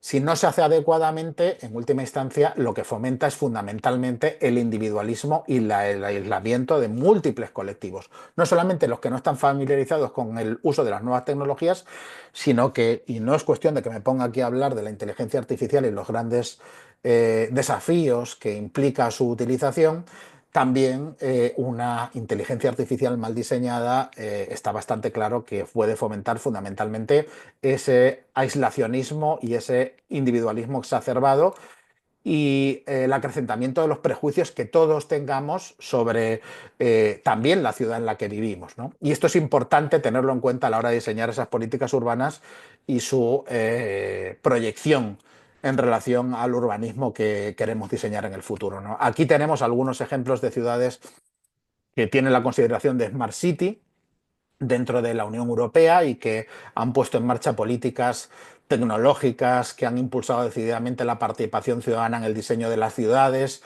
y la interconexión a través de las nuevas tecnologías que hace la habitabilidad en esas ciudades bueno, pues mucho más amigable, mucho más fácil para las personas que viven en ellas, como es el caso de Oslo, de Copenhague o de Ámsterdam. Vuelvo a pedir perdón por la baja calidad de las imágenes, pero como decía anteriormente, pues son imágenes de acceso libre, ¿no? Otro elemento que no podemos perder de vista es la gobernanza y la participación como base, ¿no? Y es a lo que me voy a referir actualmente. Yo les decía anteriormente que en Europa existen distintos modelos territoriales, algunos se asemejan más a Argentina, como por ejemplo Alemania, que es un país federal, como también lo es Argentina, En Alemania los Länder, que serían el equivalente a las provincias argentinas, las comunidades autónomas en España, tienen competencias en materia urbanística muy importantes, muy relevantes, pero de un tiempo a esta parte pues se está fomentando desde el ámbito de la Unión Europea, y eso la verdad es que no hacía falta que nadie se lo dijera a algunos ordenamientos jurídicos como el alemán. Implica también la colaboración, el proceso dialéctico, la interacción con comunidades de vecinos, con el sector privado, con los distintos stakeholders y sobre todo con las entidades locales, que son las auténticas protagonistas del proceso urbanizador, ¿no? Y en ese sentido también las universidades han tenido un papel protagonista en muchos ámbitos. Yo, sin ir más lejos, soy el WIPI Leader del World Package 6, Sustainable Cities and Communities, de un proyecto europeo que tenemos entre distintas universidades europeas, que pretendemos crear un supercampus vinculando distintos campus de distintas universidades de distintos países de la Unión Europea, y trabajamos intensamente en torno a el impulso a la colaboración continua entre el ayuntamiento, la municipalidad y la universidad, para el impulso a determinados principios que tienen que ver con las políticas europeas, sobre todo vinculados al concepto de sostenibilidad en la proyección del urbanismo, ¿no? Y creo que esto, bueno, pues se refleja estupendamente ahora mismo tanto en Salamanca como en el resto de ciudades que forman parte de esta alianza, como son Coimbra, como es Pavía en Italia, como es Jena en Alemania, como es Poitiers en Francia, como es Iași en Rumanía, como es Linz en Austria, como es Turku, que es una ciudad del sur de Finlandia, y creo que ya no me dejo ninguna. Bueno, participación vinculante o simbólica, otra circunstancia que también está bien preguntarse, ¿no? La participación en el urbanismo, en la medida en que se trata de un mercado regulado en el que hay una serie de derechos fundamentales en juego que están vinculados al derecho a la vivienda, es un mandato constitucional que está recogido en el caso español en el artículo 23 de la Constitución española, pero además se recoge en múltiples tratados internacionales, no exclusivamente de rango europeo, como la Carta Mundial por el Derecho a la Ciudad, la Carta de Leipzig, actualizada en 2020, que mencionábamos anteriormente. Es decir, es un derecho a influir en el entorno urbano que está extremadamente vinculado también al derecho a la ciudad, que, como decía anteriormente, bueno, pues formulado por Lefebvre, como ustedes saben, y que actualmente está presente en algunas constituciones del nuevo constitucionalismo latinoamericano, lo decía anteriormente, como la ecuatoriana, que implica integrar la gobernanza en el día a día de la ciudad e impulsar la participación activa en la construcción y no solo en la planificación de la ciudad. Es decir, como decía desde el principio de mi exposición, evolucionar desde un urbanismo tradicionalmente vertical a un urbanismo horizontal en el que exista una participación permanente de la comunidad en el desarrollo de ese urbanismo y no solamente en su planificación, ¿no? Ejemplos de ello son las supermanzanas, el rediseño urbano con participación vecinal, especialmente, por ejemplo, en algunos núcleos cercanos a Barcelona, como Sant Antoni y Poblenou, donde existen lo que se llaman zonas pacificadas, que son zonas que se han elegido y diseñado por parte de la ciudadanía a través de instrumentos participativos para el fomento de la peatonalización, la exclusión de la circulación de vehículos, el fomento de la creación de espacios que sean compartidos por la comunidad, etcétera, etcétera, ¿no? Planes de barrio fundamentalmente co-construidos con asociaciones vecinales, en definitiva. O la plataforma Decidim Barcelona, que es un sistema digital para consultar a los ciudadanos sobre las políticas públicas, ¿no? Aparte de otras prácticas participativas como talleres, los presupuestos participativos que existen sin ir más lejos en esta ciudad de Salamanca, los procesos deliberativos. Es especialmente interesante en ese sentido, por ejemplo, revisar lo que ha venido dándose en la ciudad de Lisboa, en Portugal, y también, bueno, pues la planificación de barrios en Viena. En contraposición a eso están las reformas que todavía se siguen dando un poco de manera desacompasada a esta evolución del urbanismo europeo contemporáneo en algunas ciudades como Madrid, donde se producen muchas reformas express y muchas veces sin una alineación con un urbanismo planificado y a medio largo plazo, ¿no? Esta es Friburgo, que es una ciudad alemana, donde está lo que se llama el Forum Bauman, que desde los años 90 es especialmente célebre a nivel europeo porque los residentes definen viviendas, espacios públicos y zonas verdes en su distrito a través de procesos participativos, ¿no? Bueno, la legislación urbanística europea. Ya he estado hablando de una serie de instrumentos que a nivel europeo, aunque no tengan el rango normativo, excepto la Directiva Inspire del año 2007 que mencionaba anteriormente, sí que condicionan el derecho urbanístico en distintos países de la Unión Europea, ¿no? No existe un derecho urbanístico europeo como tal, el urbanismo no es una competencia directa de la Unión Europea. Sin embargo, como decía anteriormente, la Unión Europea incide directamente en el urbanismo a través de políticas y marcos normativos en distintas materias, como el medio ambiente. Yo he destacado anteriormente esto. Por ejemplo, la evaluación ambiental existe como mecanismo preventivo para evaluar si una actividad económica puede lesionar al medio ambiente desde hace ya mucho tiempo por la influencia de la legislación europea. Originariamente, no porque la Unión Europea sea un ente magnánimo a nivel internacional que quiera preservar el medio ambiente en contra de los malvados Estados Unidos de América, ni mucho menos, sino para homogeneizar la política que puede incidir en la actividad económica en el entorno de la Unión Europea, porque lo que se pretendió crear desde el principio es un mercado común y evidentemente si la previsión medioambiental anterior al inicio de una actividad económica era diversa en los distintos países de la Unión Europea, podían darse algunas prácticas proteccionistas, que es precisamente lo que la Unión Europea quería evitar desde el principio, ¿no? También en torno al cambio climático y la energía, el Pacto Verde Europeo, la Agenda 2030 que decíamos anteriormente, la movilidad urbana sostenible en cuanto a vivienda, digitalización, sobre todo mediante instrumentos de soft life y decía anteriormente, muchas de las buenas prácticas que se han puesto en marcha en la Unión Europea en estos ámbitos que decíamos anteriormente tienen como apoyo los fondos europeos, FEDER, Interreg, Urban Innovative Action o los fondos Next Generation que mencionaba anteriormente, ¿no? Y luego hay instrumentos no vinculantes muy influyentes como la Carta de Leipzig, a la que hemos hecho referencia cuando decíamos que existía o que se impulsaba la ciudad justa, la ciudad productiva, la ciudad verde, la Agenda Urbana para la Unión Europea o la Agenda Territorial Europea 2030, ¿no? La Unión Europea no planifica ciudades, la planificación le corresponde a la entidad local, pero condiciona cómo deben planificarse esas ciudades, especialmente cuando se utilizan fondos europeos, lo cual es algo que nadie quiere rechazar hacer, ¿no? No impone leyes urbanísticas, marca los criterios y condiciona el acceso a la financiación. Eso sí, hay algunas leyes estatales que incorporan las directivas europeas, porque las directivas europeas, esas normas europeas que yo he mencionado antes cuando hablaba de la directiva Interreg, tienen que incorporarse al ordenamiento jurídico de los distintos países de la Unión Europea a través de normas propias, ¿no? Entonces, la ley 9/2006 adaptada a la directiva 2001/42, la ley de evaluación ambiental estratégica que trae causa de las directivas europeas que hacen referencia a esta cuestión, la ley 7/2021 de cambio climático, bueno, traen causa de estas normas de carácter europeo y lo condicionan extraordinariamente.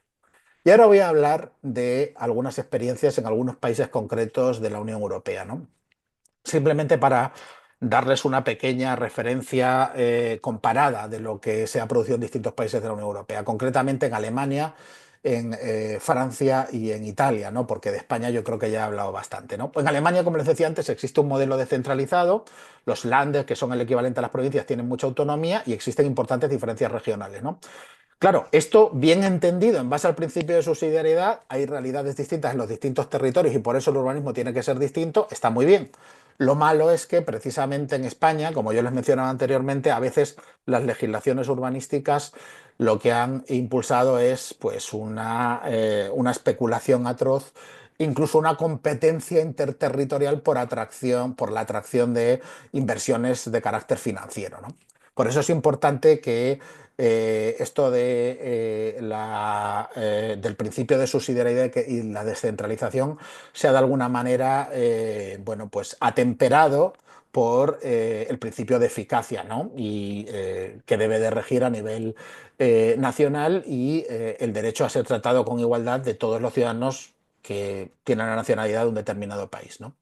Es especialmente importante la sostenibilidad y la vivienda social, por eso Alemania fue uno de los países pioneros en la intervención en el mercado del alquiler y uno de los principales problemas que tenemos en Europa es precisamente la gentrificación Es decir, el uso abusivo de las viviendas dedicadas al alquiler turístico y el precio abusivo de la vivienda, ¿no? Que ha dado lugar a la expulsión de las personas que habitualmente habitaban los núcleos urbanos, a la expulsión de las mismas a las zonas periféricas de las ciudades, ¿no? Por eso se utilizaron en Alemania desde hace ya un tiempo instrumentos como la intervención en el mercado del alquiler, y se han fomentado ecobarrios y movilidad verde y participación ciudadana muy activa, como decía anteriormente, en Friburgo, pero también, por ejemplo, en Hamburgo o en Múnich. Y luego también es característico de Alemania, esto lo sabrán todos los que estén familiarizados con el urbanismo y tengan especial interés en él, la Baukultur, ¿no? Que de alguna manera es, bueno, pues ese principio cívico, ético y también estético del urbanismo como algo interiorizado por el conjunto de la ciudadanía alemana, ¿no? Que está vinculado con la racionalidad, la participación ciudadana, la idea del urbanismo como función pública y el peso, como decía antes, de la calidad arquitectónica, ¿no? Recuerden esa nueva Bauhaus de la que les hablaba anteriormente, y evidentemente los alemanes pues influyen decisivamente en la legislación europea, tanto en los instrumentos de soft law como en la normativa. Aquí tenemos algunos ejemplos en ese sentido: Hamburgo, Berlín o Friburgo, como les decía anteriormente, de ciudades en las cuales, bueno, pues existen los ecobarrios, es especialmente intensa la participación ciudadana, tiene especial peso el principio de sostenibilidad, en conexión también con la normativa y con los instrumentos de soft law que les mencionaba anteriormente, ¿no? Eh, bueno, en Francia, urbanismo estratégico a gran escala. En Francia lo que existe es una tensión extraordinaria. En este sentido, muchos paralelismos entre Francia y Argentina, porque Argentina es como la historia continua de la lucha entre Buenos Aires y las provincias, ¿no? Pues Francia es la historia de la lucha entre el Gran París, ¿no? Que sería el equivalente al Gran Buenos Aires, y los territorios que están bajo un régimen de centralismo totalmente asfixiante, y esto se ha visto reflejado extraordinariamente en el urbanismo, donde conviven grandes proyectos urbanísticos fomentados por el gobierno central, como el Gran París Express, que pretende conectar en metro el centro con la periferia, intentando reequilibrar el nivel de desarrollo económico de las distintas zonas de París, con las zones d'aménagement concerté, que están orientadas a la regeneración urbana en zonas distintas a París y en las que sí que se ha intentado dar un mayor protagonismo a las entidades locales, ¿no? Pero claro, hay una cierta tensión multinivel porque, bueno, pues desde la periferia pues se ve con cierto resentimiento ese centralismo, ¿no? Aquí tenemos pues un ejemplo de París, algunas imágenes de París, y investiguen esta cuestión del Gran París, que es muy interesante, ¿no? Y luego también tenemos el caso italiano, ¿no? Que por la cercanía de los españoles y los argentinos a Italia también es seleccionado porque el patrimonio en Italia es especialmente importante, se ha protegido de una forma muy intensa el patrimonio, pero eso ha dado lugar, en última instancia, porque los recursos son limitados durante mucho tiempo, a la degradación de las periferias urbanas, lamentablemente, ¿no? Entonces, en Italia, como en el caso español, existe el piano regolatore generale de cada comuna, que sería algo así como el Plan General de Ordenación Urbana, aunque con otros matices, y el problema que tiene Italia es la ventaja que tiene España, que también es un problema en España, ¿no? Es decir, yo les decía, en España existen 17 urbanismos, uno por cada comunidad autónoma. Esto mal utilizado, utilizado con una picaresca nociva, puede ser muy perjudicial, pero por lo menos permite llevar a cabo un diseño del urbanismo más espacial y más vinculado a la ordenación del territorio, es decir, no simplemente localizado en el ámbito más local, valga la redundancia, lo cual puede tener demasiadas limitaciones. Bueno, pues lamentablemente eso es lo que ocurre en Italia, porque Italia es un país fundamentalmente centralizado, excepto determinadas regiones que sí que tienen cierta autonomía. Algunos ejemplos de buenas prácticas: Milán o Turín, donde se han regenerado zonas degradadas a partir de la participación urbana respetando el patrimonio, y aquí tenemos pues el plano de algunas de esas ciudades que son ejemplo dentro del urbanismo europeo, como Venecia, Florencia, Luca o Cortona, ¿de acuerdo? Donde ven cómo se combina el diseño clásico de la ciudad, en algunos casos romana o de desarrollo medieval, con, bueno, pues con la regeneración urbana vinculada a la sostenibilidad y el medio ambiente, ¿no? Vale. Bueno, y ya voy a hablar de los retos, ¿no? Y a intentar ir terminando. Yo ya les decía que se me da muy mal controlar el tiempo. Algunos de los retos. El problema de la vivienda, ¿no? El problema de la vivienda es un problema importante en la Unión Europea. Es un problema importante porque es un bien de inversión que se ha encarecido extraordinariamente y porque tenemos un problema importante en determinadas ciudades de gentrificación, es decir, de sobreabundancia de pisos turísticos y de bueno, pues encarecimiento exacerbado del importe de los inmuebles en el centro de las ciudades, ¿no? Y eso la hace en buena medida inaccesible para jóvenes, trabajadores precarios, personas mayores. Implica un ciclo de exclusión y desplazamiento que desemboca en la gentrificación. Ni que decir tiene con las personas migrantes que, bueno, pues tienen totalmente para las que resulta totalmente prohibitivo vivir en determinadas zonas de la ciudad y corren un riesgo de ghettificación, que es contra lo que tanto se ha luchado, ¿no? Durante tanto tiempo desde la perspectiva del urbanismo contemporáneo. No queremos volver a los guetos, no queremos volver a zonas peligrosas en las que no puede entrar la policía y que están en propiedad de las mafias, ¿no? Posibles medidas, pues la limitación de precios del alquiler. Yo les decía que eran medidas que se habían seguido en Berlín y en otras zonas de Europa, incentivos fiscales, vivienda social, bueno, no como una oportunidad de enriquecimiento para políticos corruptos, ¿no? Sino que de verdad cumpla su función. La Ley 12/2023 hace hincapié en esta cuestión en el caso español. Para que vean la evolución del precio de la vivienda, en índice base 100 en 2010, en España y en la Unión Europea, bueno, un crecimiento exacerbado completamente el precio de la vivienda, ¿no? Y aquí tienen la sobrecarga del coste de la vivienda, ¿no? Aquellos hogares en los cuales se lleva más del 40% de los ingresos el alquiler o la hipoteca y otros gastos comunes de la vivienda que también se ha incrementado extraordinariamente y como ha crecido exponencialmente y es un porcentaje extraordinariamente amplio de los hogares de la Unión Europea los que tienen la consideración de hogares vulnerables, que son los que cumplen una serie de condicionantes, ¿no? Que les hace pues, especialmente vulnerables a circunstancias pues, económicas adversas, como las que tienen que ver con la crisis sanitaria o la paralización de la economía. Bueno, esto de la lucha y la reivindicación de una vivienda digna y adecuada ha sido una demanda en Europa muy intensa en los últimos tiempos. Aquí tenemos una imagen sobre esta cuestión. También la inseguridad es un reto que no era tal de un tiempo, hasta hace muy poco tiempo en la Unión Europea, pero lamentablemente determinadas zonas que están incluso en Suecia, como por ejemplo en Göteborg, en Estocolmo, hay algunos problemas importantes de inseguridad, dentro de España hasta cierto punto en Barcelona y algunas ciudades del sur de la península, y esto se extiende a otras muchas ciudades. Yo hace poco estuve en Frankfurt y la verdad es que me sorprendió pues bueno, cuál era la realidad de determinadas zonas anexas a la estación de ferrocarril, ¿no? Bueno, guetos y segmentación, precisamente como consecuencia de todo lo que decíamos anteriormente, y espacios públicos abandonados por falta de diseño inteligente. A esto lo perjudica mucho una planificación urbanística que no sea a medio o largo plazo, que sea simplemente efectista y a corto plazo, ¿no? Y que no integre el interés público con el privado, ¿no? Falta de vivienda social y encarecimiento de precios, porque no se controla el mercado de la vivienda. Periferia que se va degradando, espacios con alta presión turística o comercial cada vez más intensos. Lamentablemente hay ciudades de Europa que parecen parques artificiales, o sea, perdón, parecen parques de atracciones y es muy triste decirlo, ¿no? Como es el caso de Praga, por ejemplo, o como ha sido durante un tiempo determinadas zonas de Barcelona, sectores en procesos de gentrificación paulatina y, bueno, necesidad de abordarlo a través de la regeneración, de la participación, del incremento de la seguridad. Aquí tenemos una imagen que refleja perfectamente, bueno, pues el abandono de determinadas zonas y el desplazamiento y la mercantilización del espacio público como consecuencia de esa gentrificación y de esa turistificación, ¿no?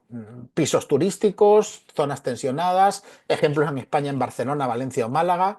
Y bueno, pues una de las respuestas que se ha dado, que es ese decreto ley 3/2023 que se ha aprobado en la Comunidad Autónoma de Cataluña, que requiere una licencia urbana previa para viviendas turísticas y una limitación muy importante de esas viviendas turísticas, ¿no?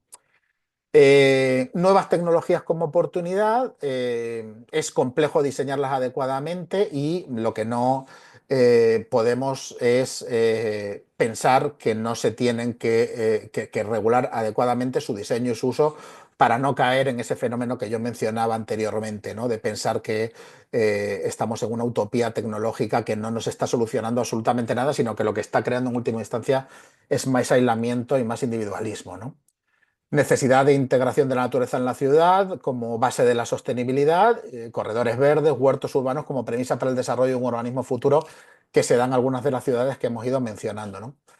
Aquí tenemos el porcentaje de población con acceso adecuado a espacios verdes, según la Agencia Europea del Medio Ambiente, que como ya ven, pues es especialmente intensa en determinados países, como Holanda, Países Bajos, etcétera, etcétera, pero que bueno, que está en torno al 60% de la población urbana, sigue casi el 80% en los Países Bajos, y es el camino que se quiere de alguna manera recorrer, y en torno también a lo que decíamos anteriormente, pues la necesidad de usar las tecnologías de la información y la comunicación para mejorar los servicios públicos, la necesidad de investigar el uso de la inteligencia artificial, Big Data, gobernanza en red, sensores, algunos proyectos en ese sentido que se están desarrollando en Europa.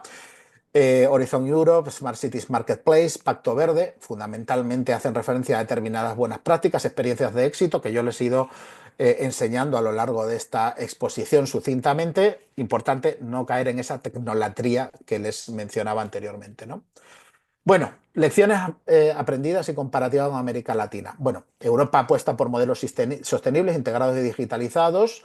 Está enfrentando ahora mismo un incremento de la gentrificación y la tensión social en la ciudad por esos procesos migratorios. Y América Latina sigue enfrentando desafíos de informalidad que lamentablemente están muy presentes en muchos países de América Latina y que generan tensiones sociales que se vuelven a repetir pendularmente en muchos países de América Latina, porque si nos damos cuenta de qué ha generado la tensión social que ha dado lugar a la inestabilidad política en muchos países de América Latina, tenemos que volver nuestra... bueno, hay muchos elementos que la han condicionado, obviamente, desde el excesivo presidencialismo hasta la falta de una función pública profesionalizada, pero también está en la ciudad la falta de derechos de las personas que no estaban legalmente reconocidas y que siguen habitando en la periferia de las grandes ciudades esperando una oportunidad, ¿no? Que son las mismas a las que Hugo Chávez un día les dio derechos, ¿no? Y cambió el panorama político. Otra cosa es que luego, bueno, pues les dio también pistolas, etcétera, etcétera. Esto es un lío, no voy a entrar en él, pero para que se den cuenta de la importancia extraordinaria que tiene el urbanismo en la vida de las personas, ¿de acuerdo? La informalidad, la desigualdad y la baja institucionalidad, desgraciadamente, siguen presentes y eso se proyecta en el urbanismo. Hay una diferencia importante en la capacidad fiscal y en la normativa urbanística y en la concepción pública del urbanismo, lamentablemente en determinadas zonas, como por ejemplo Colombia, y el valor de determinados aspectos como el patrimonio y el paisaje urbano, que yo creo que deberían de revalorizarse y se han revalorizado en algunas zonas de América Latina, afortunadamente. Pero tenemos puntos comunes: periferias segregadas, gentrificación en algunas ciudades que han alcanzado relevancia turística también en América Latina, y necesidad de una gobernanza participativa y una necesidad de incrementar la planificación estratégica, ¿de acuerdo? Por una parte en América y por otra parte lo comunitario, que está muy desarrollado en muchas zonas de América Latina. Me viene a la cabeza, por ejemplo, Sao Paulo, y no tanto en otras ciudades de Europa, aunque yo he puesto algunos ejemplos. Algunas conclusiones. El urbanismo europeo es cada vez más complejo, democrático y sensible al contexto social, pese a las dificultades que enfrenta. Persisten las tensiones entre sostenibilidad, inversión privada, derecho a la ciudad, una situación sociopolítica cada vez más tensionada.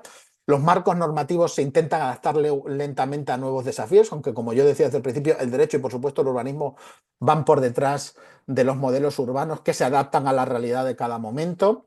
La realidad se anticipa y supera continuamente a la legislación. Es necesario integrar tecnología, justicia espacial y participación. Es un reto que siempre ha sido enorme, que es extraordinario y que cada vez se hace más imperioso abordar desde una forma multidisciplinar y dedicarle tiempo a ello, ¿no? Y España encarna la transición desde la centralización hasta una gobernanza urbana multinivel, con resultados diversos. Yo he sido el primero en criticar algunas circunstancias que se han dado en mi país y desiguales en función del lugar, y yo creo que el diálogo interregional no es que sea Europa solución para América ni América solución para Europa, pero creo que podemos aprender unos de otros, ¿no? Y debe ser fundamental para afrontar desafíos urbanos rurales. Y ya está, yo creo que me he pasado bastante, pero lo siento.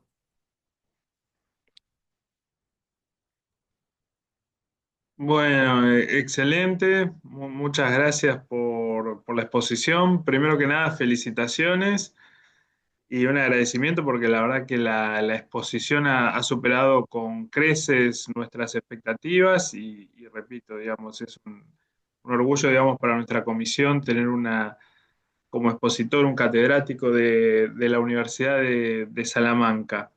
Eh, Sabemos que ahora es muy tarde en España, pero podemos tener unos minutos si alguno de los presentes quiere hacer una pregunta a través del chat o simplemente abrir el micrófono, eso también lo pueden hacer, desmutuarse y hacer una pregunta. Ahí veo que levanta una mano Axel David. Si querés tomar la palabra. Hola, ¿cómo están? Muchas gracias a todos los organizadores y sobre todo al profesor. Yo me conecto desde Colombia.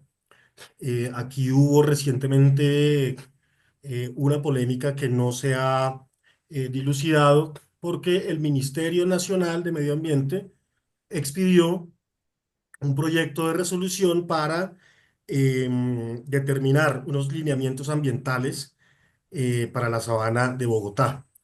Teniendo entonces este marco de fondo, yo quería preguntarle al profesor Juan José Rastrollo, ¿cómo compaginar esa tensión que puede haber entre una necesidad de una administración nacional en determinadas materias? Por ejemplo, tengo entendido que en España hay un interés por el tema de la administración nacional de las cuencas hidrográficas, ¿sí? Con con ese paso de la centralización hacia la gobernanza multinivel. Es decir, em, como yo lo veo, si bien es cierto, se está tratando de ser cada vez más descentralizado, se está tratando de tener sistemas cada vez más que respondan a las necesidades de las comunidades locales, también al mismo tiempo existe cada vez, y como usted lo mencionaba en su exposición, un aumento o una desnudez en las debilidades de las capacidades locales de gestión, las capacidades locales de financiación, las capacidades locales en materia de asistencia técnica. Y quería ver si, digamos, en este sentido, sigue teniendo alguna importancia hablar de administración nacional o un interés nacional de determinados aspectos del urbanismo, por ejemplo, los ríos urbanos, como ya había aplicado el tema de las cuencas nacionales, la protección de los bosques o las reservas naturales urbanas, donde parecería que se necesitara una gestión integrada y que esa gestión multinivel necesita ese orden de coordinación que solamente podría darse desde un nivel nacional. Bueno, Axel, muchas gracias por tu pregunta. Es una pregunta un poco compleja, igual que es complejo Colombia, ¿no? Es un país extraordinariamente complejo y una de las cosas que, bueno, reúne todas estas circunstancias que mencionábamos anteriormente, ¿no? Eh, un fuerte presidencialismo, una tensión interna social muy arraigada que se ha perpetuado a lo largo de las décadas y de los siglos, yo diría, ¿no? Y sobre todo algo que me llama mucho la atención a Colombia. Colombia es un país que me gusta especialmente, donde he estado muchas veces y que me interesa mucho, es esa falta de cohesión territorial que existe, ¿no? Más allá de la falta de cohesión política, existe mucho resentimiento de la periferia hacia Bogotá, ¿no? Que es una cosa muy llamativa, ¿no? Y teniendo en cuenta que existen tantas, y tú sabes que cuando se aprobó la Constitución colombiana del año 1991, se planteó la posibilidad de descentralizar más Colombia de lo que está, ¿no? De crear algo así como comunidades autónomas, pero era excesivamente caro y al final se abandonó esa idea, ¿no? Quizá hubiera sido una forma interesante de coaccionar de alguna manera a Colombia, porque la verdad que es extraordinariamente llamativo cuánto tiempo se tarda por carretera en llegar de Bogotá capital a las zonas periféricas de Colombia, ¿no? Y eso realmente es llamativo. Lo ideal sería que los territorios que conocen particularmente sus circunstancias, aunque hubiera una serie de competencias estatales, tuvieran la mayor autonomía posible. Pero evidentemente para tener autonomía hacen falta tres cosas. Lo primero, la independencia política, es decir, la autonomía en la elección de los propios gobernantes. Segundo, el reconocimiento de un ámbito de competencias legalmente establecidos y salvaguardados por parte de la Corte Constitucional, que no puedan ser invadidos en ningún caso por parte del poder estatal. Y en tercer lugar, muy importante, financiamiento. Sin financiamiento es imposible materializar las políticas públicas que quizás mejor que nadie desde los distintos territorios se podrían llevar a cabo, ¿no? Entonces, yo creo que para y es una opinión muy humilde y seguro que mucho más equivocada de que la tuya, que eres colombiano, pero desde lo externo y desde lo que yo he observado, que sería fundamental impulsar un cierto proceso de reconocimiento de la autonomía de los distintos territorios colombianos, ¿no? Es decir, de descentralización, porque esa descentralización quizá dé lugar a una mayor convergencia, a una reconciliación de alguna manera entre Bogotá y la periferia, ¿no? Cuando existe tanto que yo creo que luego trasciende al nivel político y y en otros ámbitos, ¿no? Que se concretan a nivel político, pero que está arraigada un poco en esa tensión existente entre el centro y la periferia que es tan palpable en Colombia. Y si poco a poco se va permitiendo que estos territorios lejanos a Bogotá y a Medellín, ¿no? Porque Medellín es otro centro cultural, histórico, económico importante que tiene un nivel de autonomía bastante considerable. Pero si, por ejemplo, qué sé yo, pues en Santa Marta y en Nariño y en Cali y en otras zonas tienen un nivel mayor de autonomía y se les reconoce una cierta participación en la recaudación de tributos estatales para llevar a cabo sus propias políticas públicas, y aunque haya un principio de coordinación estatal en relación a determinados ámbitos, cuentan con determinada autonomía para la gestión de determinados ámbitos en los cuales el principio de subsidiariedad tiene una especial proyección, yo creo, como lo que tiene que ver con el urbanismo, porque la realidad de Nariño no tiene nada que ver con la realidad de Bogotá o con la realidad de Cartagena. Pues yo creo que eso es algo que Colombia necesita, ¿no? Eso es algo que yo, desde mi ignorancia y mi visión externa a Colombia, creo que necesitaría para articular políticas públicas que fueran efectivas en ese ámbito en este país. Porque es un país con muchísimas capacidades, con muchísimo potencial, con el doble de población que Venezuela prácticamente, con unas extraordinarias riquezas naturales, que después de la firma del acuerdo de paz debería despegar exponencialmente y sin embargo todavía arrastra lastres. Bueno, que están en las novelas de García Márquez, cuando habla del siglo XIX y la lucha entre conservadores y liberales, ¿no? Pero que yo creo que actualmente se arraigan también en la confrontación, entre comillas, entre la periferia y el centro, ¿no? Y es algo que hay que arreglar, yo creo que a través y a partir de un proceso de descentralización en el que lamentablemente seguro que nadie está del todo interesado. Y es lo que tengo que decir. Magnífico, muchas gracias. Bueno, y muy interesante, la verdad que muy interesante y bueno, un gusto también que en esta charla tengamos visitantes de Colombia y de otros países. Le cedo la palabra a Karina. Karina, ¿querés hacer algún comentario? O ahí, no sé si levanta la mano alguien más, Eh, Sí, creo que hay una mano levantada. pero, No, pero no hay más. no sé, Analía Márquez. Eh, o era como un aplauso, me parece, no sé. Ah, Así que Karina, sí, no, yo un comentario. Bueno, iba a hacer una pregunta, pero en realidad lo escuché hablar a Axel y se me disparó otra idea. Que creo que el problema que vos planteabas es un problema de toda Latinoamérica, porque si yo lo pienso en Argentina, sobre todo después de la pandemia, también es una situación muy similar, o sea, grandes centros urbanos totalmente concentrados con gente viviendo en pésimas condiciones de calidad de vida, y por ahí el centro urbano más desarrollado, y la pregunta originariamente apuntaba a, por lo que conozco de Europa, pueden compatibilizar estas smart cities, ciudades sostenibles, desarrolladas, con ciudades periféricas, mm, también con altos niveles de confort para los habitantes, desde todos los lugares, no solamente desde lo social, desde lo económico. Entonces, la pregunta es, como observador de esa realidad, ¿a dónde considerás que está por ahí el punto? ¿Que el punto tiene que ver con el desarrollo político o, como dijiste, con la descentralización? Entiendo que la parte impositiva, concretamente financiera, cómo financiar esas ciudades es fundamental.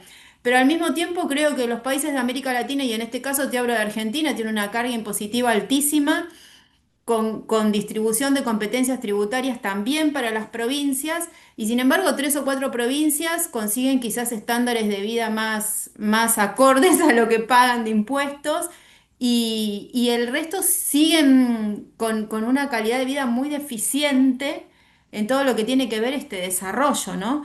Sin embargo, no se ve en Europa, más allá de, bueno, de los años de avance que nos lleven en esta temática.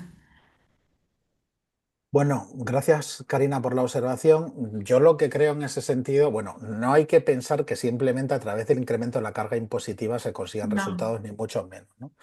Y sobre todo teniendo en cuenta la calidad de los políticos que tenemos, tanto en Europa como en América, ¿no? Pero sí que se pueden conseguir resultados, yo creo, y esto es fundamental, profesionalizando la función pública y limitando las decisiones políticas a círculos de decisión política concretos y determinados y estableciendo claramente cuáles son las competencias. Las competencias a nivel estatal en relación al fomento de las infraestructuras que conecten la periferia con el centro y las competencias locales, municipales, bueno, pues en torno y la participación en la recaudación de los impuestos del Estado proporcionalmente en torno a la defensa de los intereses propios y particulares, que en última instancia dan lugar a la convergencia con el centralismo que tradicionalmente lo que ha generado es sobre todo animadversión por parte de esa periferia, ¿no? Y falta de integración en el conjunto del país, ¿no? Entonces, fórmulas mágicas no tengo, pero lo que tengo muy claro es que es necesaria la colaboración público-privada, la distribución clara de competencias y un incremento de la carga técnica en el ámbito de los poderes públicos, ¿no? Y una limitación de la decisión política que además puede estar presente hoy pero no pasado mañana, ¿no? Yo creo que todos los que están aquí presentes pues saben quién es el presidente ahora mismo de Argentina, ¿no? Y también saben que el justicialismo tarde o temprano volverá. Y volverá seguramente posteriormente otra vez algún libertario, ¿no? En algún momento, no lo sé. Pero lo importante es lo que tenga que ver con el interés general, con el interés público y cómo se articulen válidamente las leyes para que permanezcan a lo largo del tiempo y que se seleccione a técnicos que estén dispuestos a, bueno, pues participar del interés general con independencia de quién gobierne concretamente en cada momento y de las locuras que se le pasen por la cabeza, ¿no? Y no lo digo por nadie en concreto, ¿no? Aunque bueno. Pero es que además, en este aula de la de la Universidad de Buenos Aires me voy a permitir decir esto, que yo creo que es bastante evidente. Aunque seas libertario, aunque seas comunista, te interesa mucho que haya una función pública profesional con el tamaño adecuado. Porque la función pública profesional con el tamaño adecuado es la que te da los servicios públicos de calidad, pero la función pública profesional con el tamaño adecuado es la que hace que se cumplan los contratos, que es lo que hace que el sistema capitalista funcione.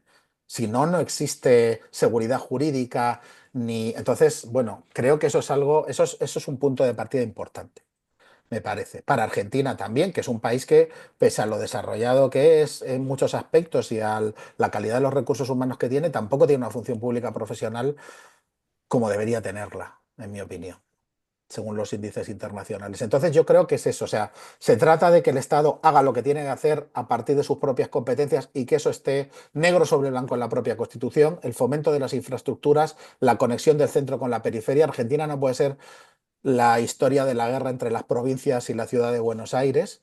Y por otra parte, las regiones tengan la capacidad también reconocida en sus propias constituciones de tener una participación considerable en la recaudación de tributos en su territorio y la obligación por ley también de luchar por sus propios intereses como forma también de, como decía anteriormente, lograr la vertebración del país, ¿no? Porque esa es una forma de vertebrar el país, no lo contrario, pese a lo que muchos quieran pensar.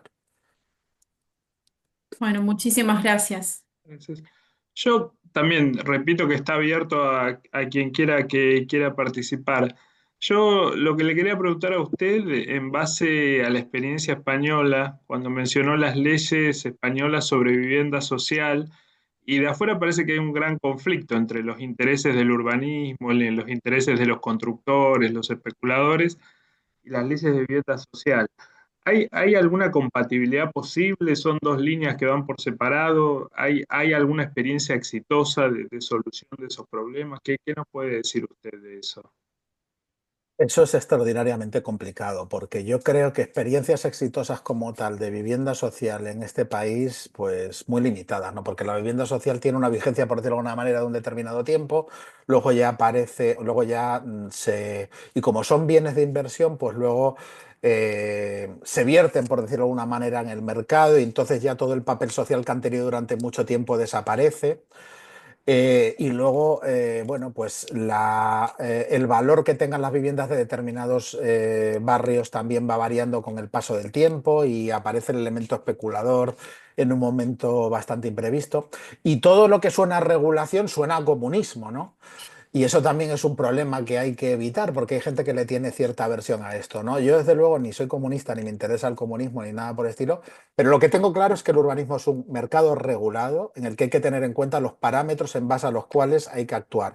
Son los mismos que se dan en el ámbito de la electricidad, de las telecomunicaciones. Nadie se espanta porque haya una superintendencia, como se llama en Colombia, o instituto, como se llama en México, o agencia, como se llama en otros países, etcétera, etcétera, que se dedica a regular un mercado en el que existe riesgo de monopolio o oligopolio y que está vinculado al disfrute de derechos fundamentales, como sería la vivienda, ¿no? El libre desarrollo de la personalidad, la salud, la integridad física, todo eso está relacionado con ese mercado, ¿no?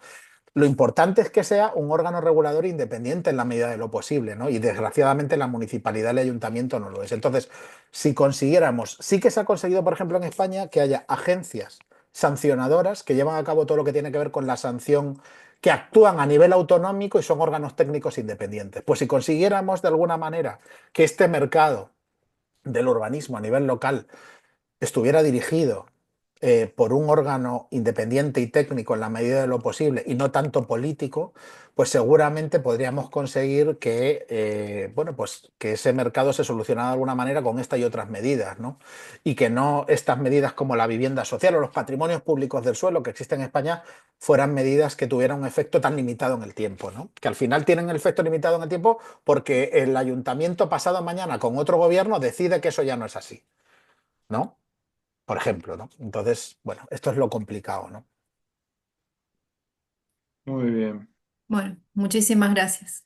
Bueno, hay algunas personas consultaron en el chat. Le consulto, profesor, ¿será posible disponer la presentación, el PowerPoint? Sí, sí, claro, yo se las envío, no se preocupen. Bueno, yo voy a escribir en el chat mi dirección de mail, así que a todos los que preguntaron si está disponible este material, por favor que me escriban ahí. Eh, Ahí estoy escribiendo Bueno, y agradecerle mientras Ramiro escribe, especialmente porque sabemos que la hora es tardísimo, así que agradecerle especialmente, nada, que a esta hora todavía esté con nosotros. No Bueno, pasa nada, todo el mundo sabe que en España no dormimos. Eh, y bueno, ahí está el correo electrónico de Ramiro. Yo también voy a poner el mío por si cualquiera quiere ponerse en contacto conmigo para cualquier cuestión. Es rastrollo como mi apellido @usal.es.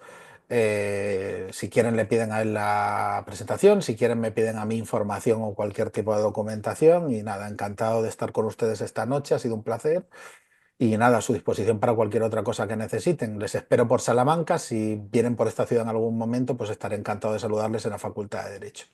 Un abrazo y hasta siempre. Adiós, muchas Hasta gracias. luego. bueno, Adiós. muchas gracias a todos. Otra vez, muchas gracias, profesor Juan José Rastrollo Suárez. Les agradecemos a todos los presentes.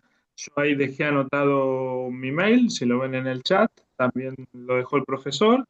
Y bueno, les damos el agradecimiento y buenas tardes y buenas noches Gracias. a Hasta luego. Adiós, hasta Adiós. luego.